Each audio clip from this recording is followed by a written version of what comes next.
Green Onions, Jim Stewart had booked a Sunday session, which was more of a demo, because we worked 5 days a week, Monday through Friday, and all the guys, most of the guys, except for myself, had night gigs. You know, they had to be on stage by 9 o'clock usually, and doing 4 sets a night, sometimes 5. And anyway, we were there to cut an artist named Billy Lee Riley, who's pretty famous. You may have him hanging on the wall around here somewhere. And Jim had talked to Billy about cutting some stuff on him. I think Billy had recorded over the Sun or somewhere. And anyway, he didn't show up for the session, and we were just kind of waiting on him, and we were just jamming on some stuff. And Jim still expected Billy to show up. And we just started jamming on some blues just to kind of warm up our instruments and just kind of keep from being bored to death. You know, we're sitting there waiting on this guy. Usually it's the other way around. It's usually the singer's waiting on the musicians to show up. But that day, we were just playing and just jamming on some blues, just some blues in F that we would do on stage, you know, just to mark the time, to just add to the night. And we finished it, and I remember, if I still had the tape, I remember the end, we just were laughing. We just thought it was funny, you know, hey, that's pretty good, da da da da. And Jim got on the talkback and said, hey guys, he said, come up here and listen to this. We go, what, you put that down? He said, yeah. He was already set up to record, so he just reached over, pushed the record button. So there we were listening to this thing, and Jim Stewart just fell in love with it. He thought it was great, you know. And it was a song that turned out to, the title of it turned out to be the B-side of Green Onions, called Behave Yourself. At the time, it didn't have a title. But what was funny about it is Jim Stewart said, he said, that's pretty good. He said, if we decide to put that out, he said, if you guys got another song you can put on the B-side. He called it the B-side. And we said, no. I mean, we looked at each other. We didn't sit around and write all the time, you know. Booker and I wrote a little bit, and I looked at Booker. I said, I don't know. I said, I remember you played me some kind of riff or a lick about 2 weeks prior to that session. And he said, I don't know. He said, well, I think I might remember. And he goes out on the organ and he starts playing the kind of the Green Onions lick that we know, you know. I said, yeah, that's it.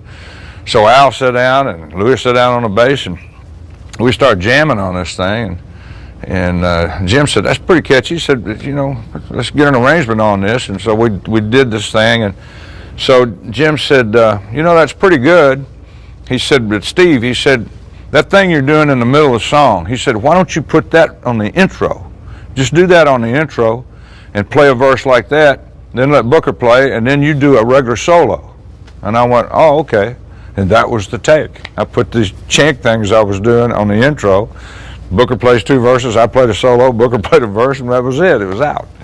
And it was just sort of an accident in a way.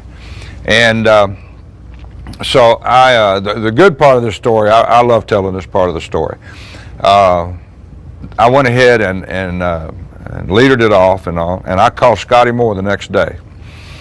For people who don't know Scotty Moore, I'm sure you do if you're watching this stuff, is he was Elvis's guitar player. He was also a guitar player for Sun Records, and he also liked to engineer.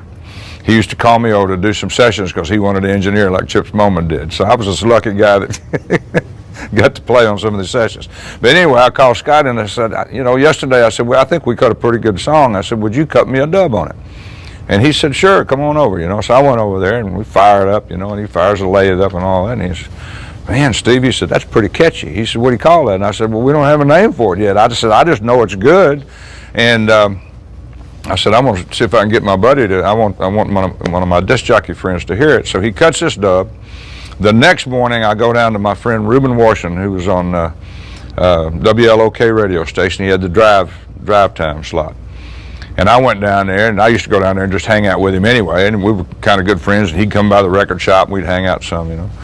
And I said, I want you to listen to this thing. I said, we cut it Sunday afternoon. Tell me what you think.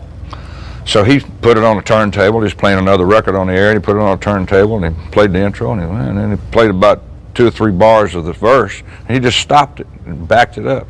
The other record got through playing. He just hit it and spun it, put it out on the air. I said, is that going? I saw the red light come on that turntable. I said, is that going out on the air? And he said, yeah. I said, man, okay. I said, you hadn't even heard it yet. He said, no, it's good enough. He hears it, backs it up and plays it again. He played it 4 times in a row, and the phones lit up.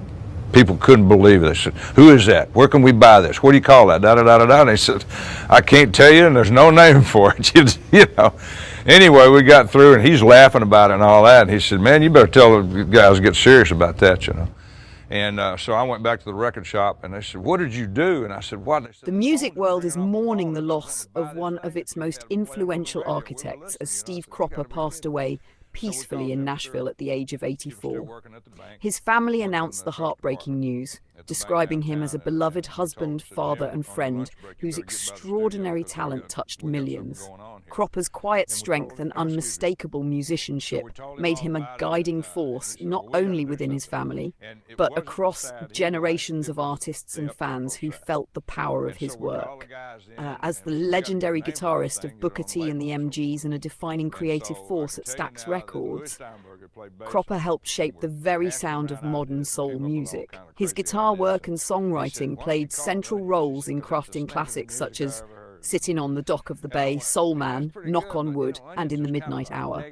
Over the years, he became a Rock and Roll Hall of Fame inductee, a Grammy Award winner, and a Songwriters Hall of Fame honoree, yet remained humble, always attributing his success to collaboration, instinct, and a deep love for music.